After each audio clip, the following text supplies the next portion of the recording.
Buenas tardes o noches o buen día, según a la hora que escuchen este mensaje, hermanos. Este jueves nos toca compartir un pasaje en el libro de Proverbios, capítulo 11, versículos 1 a 8. El título en el cual se enmarca este mensaje dice La balanza y la vida homologada, ¿sí? Y vamos a estar especialmente pensando en el versículo 1 de este capítulo, Proverbios 11. También vamos a revisar brevemente los siguientes versículos. Pero el primer versículo de este capítulo dice: el peso falso es abominación a Jehová, mas la pesa cabal le agrada. Cuando vamos al contexto de aplicación de este pasaje, está claro, ¿no? Se está refiriendo a esas transacciones comerciales que se daban desde mucho tiempo atrás y hoy se siguen dando. Cada vez que vamos a comprar algo al supermercado o a la feria, que hay una balanza, o cada vez que compramos algún producto que dice que tiene 1 kilo, nosotros confiamos que el peso es el que dice ahí, compramos, pagamos el precio.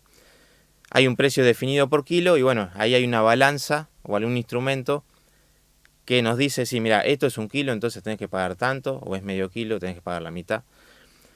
Pero entonces este versículo hace referencia a un tipo específico de negocio o de compraventa, pero que a su vez eso después representa muchas más tipos de transacciones o de situaciones en la vida que también vamos a ir viendo. Cuando nosotros tenemos una balanza, sobre todo las balanzas mecánicas, las que se usaban antes, todavía hay algunas por ahí, en general teníamos 2 platos, ¿sí? Que estaban montados en un equipo y se procuraba alcanzar el equilibrio entre lo que yo estoy comprando y algún contrapeso. Entonces, si yo tenía una pesa que decía 1 kilo y lo que yo voy a comprar, que podía ser fruta o cereales o lo que fuera, cuando los platos quedaban equiparados, entonces yo sabía que lo que estoy comprando pesa igual que esta pesa, que dice 1 kilo, ¿sí? Y ahí había una parte de la balanza que se llama el fiel de la balanza, que nos muestra si ese equilibrio está más o menos alcanzado. Entonces, lo importante acá es que esa pesa que dice 1 kilo, realmente pese 1 kilo, ¿no? Es decir, una pesa cabal, o una pesa exacta, es aquella que pesa realmente lo que dice pesar, ¿no? Si dice 1 kilo, que pese 1 kilo. Entonces, a veces pasaba que el comerciante, ¿qué hacía? Esa pesa la adulteraba, de repente le quitaba relleno a la pesa, la rellenaba con otro metal más liviano, o simplemente desgastaban parte de la pesa, el comprador no se iba a dar cuenta. Entonces, esta pesa que decía 1 kilo, de repente pesaba 950 gramos. Entonces el hombre que compraba estaba pagando por 1 kilo, pero estaba recibiendo menos. También a veces lo que hacían era adulterar el plato donde peso mi producto y le pegaban algunos contrapesos del lado de abajo del plato, por ejemplo moneditas o cosas así. Entonces esto hacía que mi producto parecía que pesaba más y en realidad pesaba menos. En general el que adulteraba el equipo era el dueño de la balanza. El comprador iba de buena fe, o va de buena fe, por estas cosas siguen pasando, y el vendedor le roba muy poquitito a cada uno, pero al final del día es una suma interesante, aunque ilícita, que el vendedor se hace robándole un poquitito a cada comprador. Hoy las balanzas, la gran mayoría no son de 2 platos, pero hay balanzas electrónicas que también pueden ser adulteradas mediante métodos mucho más sofisticados, electrónicos, eléctricos. Pero esto sigue pasando. También pasa cuando compramos cosas por volumen, puede pasar en la estación de servicio, cuando me tomo un taxi y el equipo de repente marca más fichas de las que realmente van, o hay 1000 formas de hacer una estafa comercial de este tipo. Entonces, una pesa cabal es una pesa que dice, mejor dicho, una pesa que pesa lo que dice que pesa. Actualmente esto está muy, muy controlado, hay leyes en el mundo y en Uruguay. Yo personalmente trabajo en un ente público que se dedica a ser el fiscalizador de que se cumplan estas leyes. Incluso en Uruguay se prohibieron por el año 94 unas balanzas que se usaban mucho en la feria, porque justamente tenían varias partes que eran fácilmente adulterables y el consumidor se veía perjudicado. Así que las balanzas pata de cabra, si alguno las conoce, ya no se pueden usar más, hay decretos que lo prohíben. Ahora, cuando nos vamos a otras áreas de nuestra vida, tomando este concepto, Dios, a través de este ejemplo del peso falso, nos quiere decir que lo que Él repudia, lo que Él abomina, es cualquier tipo de transacción que es deshonesta, ¿sí? El peso falso, el volumen falso, la distancia falsa, pero también podríamos hablar de estafas, además de comerciales, podríamos hablar de estafas laborales, estafas académicas, estafas políticas, incluso estafas de vidas, ¿no? ¿Cuánta gente hay que se le promete una gran oportunidad laboral fuera del país y de repente la persona va y termina siendo presa de una red de la que no puede salir? Entonces a esa persona le estafan la vida directamente. Deja de ser dueño de su vida cuando le habían prometido algo tremendamente positivo, ¿no? Jesús, cuando va al templo y se encuentra con un mercado, dice por ahí que entró Jesús en el templo, Mateo 21, versículos 12 y 13, y echó fuera a todos los que vendían y compraban en el templo, y volcó las mesas de los cambistas y las sillas de los que vendían palomas. Y les dijo, escrito está, mi casa, casa de oración será llamada, mas vosotros la habéis hecho cueva de ladrones. Y acá el hecho que Jesús condena no es solamente el hecho de que había un mercado montado en el templo. Lo que Jesús realmente está condenando es que esos negociantes eran unos ladrones, por eso le llama cueva de ladrones. Eran gente que se aprovechaba de viajeros que venían de todas partes de Israel a adorar a Dios en Jerusalén. Cuando llegaban ahí tenían que hacer una compra o cambiar dinero, y estos vendedores los tenían en sus manos y se aprovechaban de una forma muy abusiva, y eso a Jesús le causaba repudio y por eso tomó las acciones que tomó, que los sacó a todos para afuera, ¿no?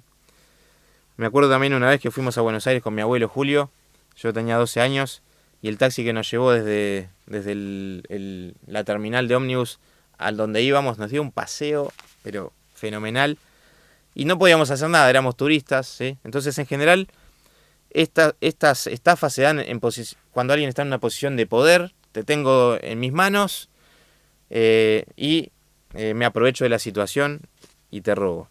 Y eso Dios lo condena drásticamente. Incluso en Levítico, si nos vamos al Antiguo Testamento, dice el Levítico 19, versículos 35 y 36, no hagáis injusticia en juicio, en medida de tierra, en peso, ni en otra medida. Balanzas justas, pesas justas y medidas justas tendréis. Yo Jehová vuestro Dios, que os saqué de la tierra de Egipto. Evidentemente Dios, que sabe todo, conocía este tipo de tretas, de artimañas que tenían los comerciantes en general en el mundo, ¿sí? Pero Él quería que su pueblo Israel, su pueblo escogido, fuera diferente, ¿sí? Quería que su pueblo no se comportara como todos los demás, que fuera distinto y que esa distinción viniera por los mandamientos que Dios le daba, y de esa forma Dios se iba a revelar al resto del mundo a través de su pueblo Israel. Ahora, Dios ya había dado un mandamiento en Éxodo que decía no robarás, ¿verdad?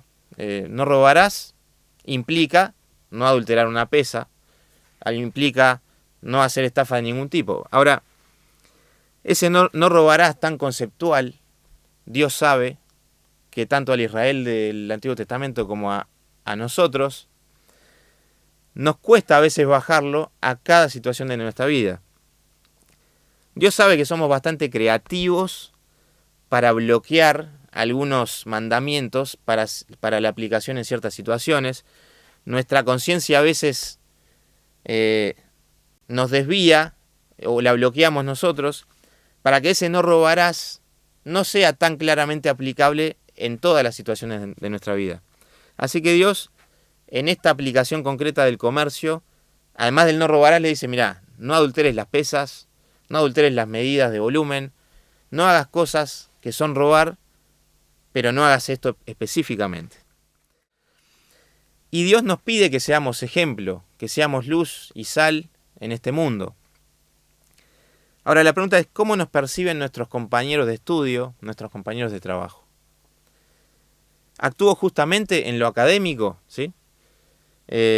Cuando tenemos una prueba en la escuela, en el liceo, en la facultad, ¿soy genuino cuando tengo que demostrar mis conocimientos? ¿O tomo prestado el conocimiento de otro? ¿Sí? Cuando copiamos en un examen, ¿no es una forma de estafa esa también? Estoy estafando porque digo que sé algo que no sé, ¿sí? Me pasó una vez en facultad, ya éramos todos grandes, y en una prueba una muchacha me dice, no sé qué, la pregunta 3. Yo la miraba como diciendo, no seas mala, ya pasó.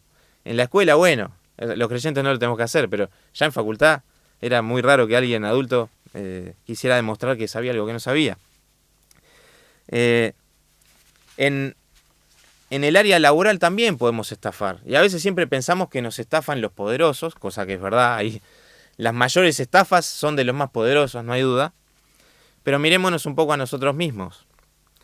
¿Qué hago yo con el tiempo por el cual me pagan por trabajar? Trabajo todo ese tiempo, me tomo mis descansos de forma responsable. O a veces estoy demasiado tiempo con el teléfono, ¿sí? Contestando mensajes que quizás sean lícitos, pero en realidad estoy en el trabajo, me están pagando por trabajar, no por contestar mensajes privados.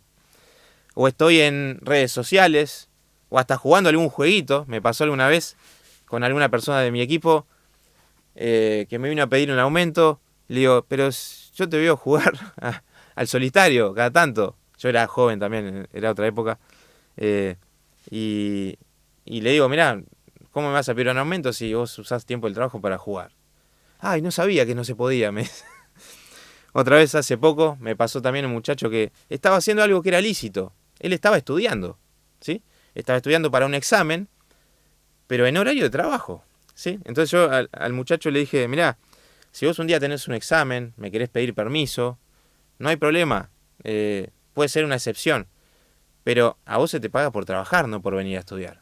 Uy, no sabía que no se podía. Bueno, y de esa forma nosotros podemos tener un montón de situaciones en nuestra vida en la que podemos, quizás sin darnos cuenta, estar estafando también, no con una pesa, no robando, pero quizás haciendo cosas cuando se nos está pagando por hacer otras.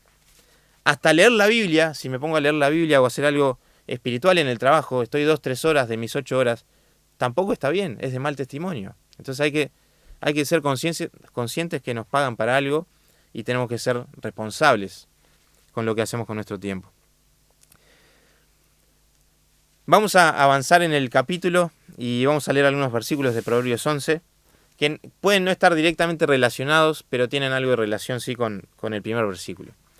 El versículo 2 dice, cuando viene la soberbia, viene también la deshonra, mas con los humildes está la sabiduría. Y yo pensaba, las personas soberbias, o cuando actuamos soberbiamente, somos de alguna forma como una pesa falsa, ¿sí? Porque nos creemos que valemos más de lo que realmente valemos, ¿sí? Y le decimos a otros que valemos más de lo que realmente valemos. La soberbia tiene ese problema. Yo me creo que soy más, entonces en algún momento la vida me cae encima y me demuestra que no era tan así, que no sabía tanto, que no era tan bueno, y sobre todo Dios muchas veces, con la soberbia en el plano espiritual, nos tiene que dar con un mazazo en la cabeza para que nos demos cuenta que no somos nada y que dependemos 100% de Él, ¿sí? La integridad de los rectos, versículo 3, los encaminará, pero destruirá a los pecadores la perversidad de ellos. No aprovecharán las riquezas en el día de la ira, mas la justicia librará de muerte. Es decir, todas las riquezas que podamos generar, si son lícitas, bárbaro. Si son ilícitas, quiere decir que optamos por algún mecanismo de estafa, ¿sí? Y esas riquezas que generamos no nos las vamos a llevar a ninguna parte. El día que muramos, que podrá ser dentro de 80 años o dentro de 80 segundos, van a quedar acá. Y Dios nos va a evaluar en nuestra vida en la tierra por lo que hicimos, sea bueno o sea malo. Y vamos a volver a eso al final del mensaje. Y los versículos 5 al 8 de este proverbio los vamos a leer, pero también los vamos a ver reflejados en una historia bíblica muy interesante. Dice así, versículo 5, la justicia del perfecto enderezará su camino, mas el impío por su impiedad caerá. La justicia de los rectos los librará, mas los pecadores serán atrapados en su pecado. Cuando muere el hombre impío, perece su esperanza. El justo, ahí me salté una parte, y la expectación de los malos perecerá. El justo es librado de la tribulación, mas el impío entra en lugar suyo. Y mientras leía esto me acordaba de una situación tremenda, muy linda de leer, muy interesante desde lo histórico y desde lo espiritual también, que es la historia que nos cuenta Daniel en el capítulo 5, cuando el rey Belsasar, hijo de Nabucodonosor, aquel gran rey, también gran soberbio, con el cual Dios tuvo que tratar varias veces, hasta convertirlo medio en un animal para que recapacitara. Pero este hijo de Nabucodonosor, Belsasar, había decidido hacer una gran fiesta, ¿sí? Tomar vino, invitar a todos sus grandes hombres de guerra, a sus mujeres, sus concubinas, hacer una gran fiesta. Y el vino, que nunca es buen consejero, lo llevó a tener una gran mala idea, ¿sí? Que vamos a leer. Lo voy a ir leyendo, no versículo por versículo, por amor al tiempo. Vamos a ir leyendo los versículos centrales, principales, a los efectos de lo que queremos conversar. Así que Daniel capítulo 5 dice, el rey Belsasar hizo un gran banquete a 1000 de sus príncipes y en presencia de los 1000 bebía vino. Belsasar, con el gusto del vino, mandó que trajesen los vasos de oro y de plata que Nabucodonosor, su padre, había traído del templo de Jerusalén, para que bebiesen en ellos el rey y sus grandes, sus mujeres y concubinas. Bebieron vino y alabaron a los dioses de oro y de plata, de bronce, de hierro, de madera y de piedra. Versículo 5. En aquella misma hora aparecieron los dedos de una mano que escribía delante del candelero sobre lo encalado de la pared del palacio real, y el rey veía la mano que escribía. Entonces el rey palideció y sus pensamientos lo turbaron, y se debilitaron sus lomos y sus rodillas daban una contra la otra. Estaba muerto de miedo. Versículo 10. La reina, por las palabras del rey y de sus príncipes, entró a la sala del banquete y dijo, Rey, para siempre vive, no te turben tus pensamientos ni palidezca tu rostro. En tu reino hay un hombre en el cual mora el espíritu de los dioses santos, y en los días de tu padre se halló luz en él, e inteligencia y sabiduría, como sabiduría de los dioses, al que el rey Nabucodonosor, tu padre, oh rey, constituyó jefe sobre todos los magos, astrólogos, caldeos y adivinos. Llámese pues ahora a Daniel, y él te dará la interpretación. Entonces ahí aparece Daniel, versículo 17, y le dice al rey, contra el Señor del cielo te has ensoberbecido, e hiciste traer delante de ti los vasos de su casa. Tú y tus grandes, tus mujeres y tus concubinas, bebisteis vino en ellos, y además de esto diste alabanza a dioses de plata y de oro, de bronce, de hierro, de madera y de piedra, que ni ven, ni oyen, ni saben. Y al Dios en cuya mano está tu vida, y cuyos son todos tus caminos, nunca honraste. Entonces de su presencia fue enviada la mano que trazó esta escritura. Mene, mene, tekel, uparsin. Esta es la interpretación del asunto. Mene, contó Dios tu reino y le ha puesto fin. Tekel, pesado has sido en balanza y fuiste hallado falto. Pérez, tu reino ha sido roto y dado a los medos y los persas. La misma noche fue muerto Belsasar, rey de los caldeos. En esta historia tenemos un rey que no era creyente, que no era del pueblo de Israel, que era el hijo de alguien que había tenido idas y vueltas con Dios. Y este rey, por hacer un acto de total soberbia, de desconocer lo que su padre había conocido, de tomar lo sagrado y usarlo para lo impuro, ¿sí?, recibe un juicio de Dios, aparece una mano en el aire escribiendo un mensaje raro, y ahí viene Daniel, ¿sí?, tocayo, pero lamentablemente no nos parecemos más que en el nombre. Él tenía varias cosas que uno no tiene, ¿sí? Este Daniel, este gran siervo de Dios, le dice: mira, Dios le ha puesto fin a tu reino y vos has sido pesado en balanza y fuiste hallado falto. Así que acá tenemos una persona que de él se esperaba que pesara algo, pero pesaba menos, ¿sí? Dios lo había puesto, porque Dios pone a todos los reyes del mundo, lo había puesto en un lugar y este hombre no estuvo a la altura de las expectativas de Dios. Entonces no pesaba lo que tenía que pesar. Y esa misma noche este hombre muere. Pero a su vez, en esta historia aparece este Daniel, que ya había quedado por allá, nadie se acordaba de él, pero alguien sí se acordaba, la esposa del rey. Y dice que este Daniel, en él se halló luz, e inteligencia y sabiduría. Y ahí me acordaba de este pasaje en 2 Corintios 5:10, que es el que quiero dejarles como meditación final.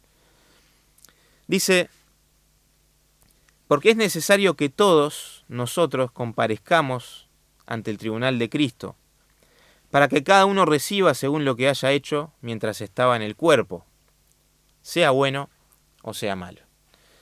Nosotros los creyentes, si bien nuestros pecados han sido perdonados en la cruz, Dios nos ha perdonado los pecados que hicimos, lo que hacemos, lo que vamos a hacer. Dios espera que con nuestra vida, con estos dones, ¿sí?, la salvación es el don más importante, pero los dones que Él nos ha dado, que hagamos cosas para Él, que le sirvamos, pero que sobre todo que seamos íntegros, que seamos ejemplo. Y un día Él va a poner nuestras obras en una balanza, y a veces nos hallará que cumplimos, y otras veces quizás hallará que fuimos encontrados faltos. Es decir, que Dios esperaba más de mí y no llegué a pesar lo que Él quería que yo pesara en esa balanza, ¿sí? Daniel sin duda fue un hombre de Dios tremendo. Como leíamos, Daniel era un hombre justo, según esta definición que estamos viendo, ¿no?, del proverbio, un hombre íntegro. Y el pecador, que era Belsasar, recibió el castigo, y Daniel, sin embargo, pasó a ser parte del nuevo gobierno, ¿sí?, a ser la mano derecha del rey persa. Aún Daniel después se hizo un complot contra él en el nuevo imperio persa. Lo terminaron mandando al foso de los leones, pero los leones no lo tocaron, y después volvió a ser la mano derecha por tercera vez de un imperio, este Daniel. Sin duda que Daniel pasó la prueba. Fue un hombre íntegro que no sacrificó nunca sus creencias por las amenazas o por las tentaciones que se le pusieran delante. Belsasar ahí le ofreció un montón de cosas. Daniel le dijo: no, mira, quédate con todo, a mí no me importa. Te voy a decir lo que quiere decir este sueño o este mensaje, pero quédate con tus cosas, porque yo ya sé cómo termina esta historia, ¿sí? Así que el desafío para los creyentes es lo que dice Filipenses 2:15. Para que seamos irreprensibles y sencillos, hijos de Dios sin mancha, en medio de una generación maligna y perversa, igual que la de Daniel. Daniel estaba rodeado de gente maligna y perversa, pero en medio de esa generación, Daniel era hallado que tenía luz de Dios, ¿sí? Y en medio de esa generación maligna y perversa, debemos resplandecer como luminares en el mundo. Daniel lo pudo hacer en tierra extranjera, con idioma extranjero, siendo esclavo, siendo privado de libertad. Él lo pudo hacer. Nosotros lo podremos hacer, lo podemos hacer. Bueno, ese es el desafío que Dios nos deja. Y que quiera Dios que podamos pensar en todas esas áreas de nuestra vida o situaciones en las que tenemos la oportunidad de ser íntegros, ser sencillos, no inventar cosas raras, hacer las cosas lineales, ¿sí?, pero correctas. O a veces tenemos la oportunidad de, bueno, esto no es tan así, yo qué sé. Robo un poquito de acá, un poquito de allá. No es robo exactamente.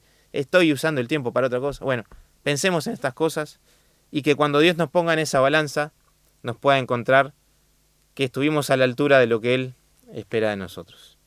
Que el Señor bendiga su palabra y nos estamos viendo en la próxima oportunidad. Gracias.